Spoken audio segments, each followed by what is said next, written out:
Welcome to Technique Focus from Specialist Crafts, an introduction to felt making. In this short video, we will show you how to make felt ropes and tapers. Felt ropes may be used to create three-dimensional forms, such as handles for felt bags, or to slice and use as beads or embellishments. To start, lay out a towel onto your work surface, followed by a piece of bubble wrap and a bamboo mat. The bamboo mat increases the amount of friction applied to the fibres. Pull apart the wool fibres by holding the wool with your hands at least 12 cm apart and pulling firmly. This allows the fibres to drift apart while remaining parallel. Separate your wool fibres and place your first layer onto the bamboo mat. A series of short fibres is laid out vertically for the first layer.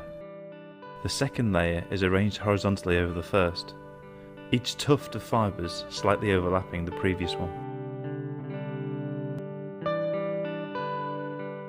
The third and final layer is placed vertically like the first layer.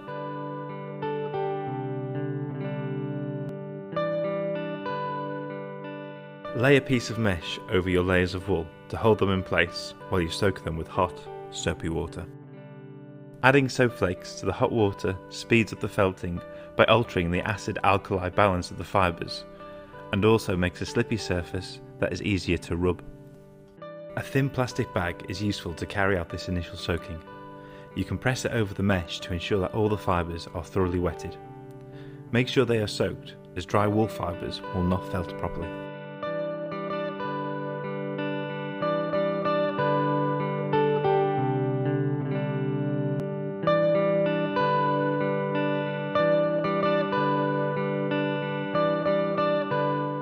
Remove the mesh and check that all of the fibres are wet.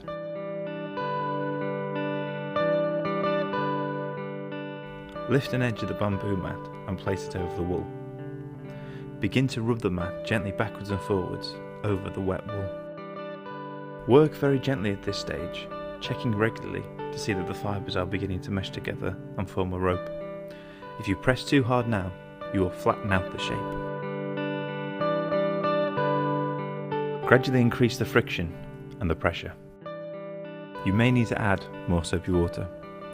If the rope is holding together, it may be lifted and submerged and then replaced on the mat to continue rubbing. If it's not holding together, apply more water with your plastic bag. You will notice that the fibres are shrinking as they tangle and mesh together. When full, the rope will be strong and cannot be pulled apart. Once you get to this stage, leave your rope to dry. Tapers are made in a similar way. Just reduce the thickness of the fibres at one end of your layer. Instead of working evenly over the shape as you did with the rope, tighten the mat over the tapered end and work on felting these fibres before you loosen the mat. Then continue to add pressure and friction to the whole piece. Using a sharp knife to slice through the felt rope, you can create a series of bead shapes which may be used to make felt jewellery or as embellishments.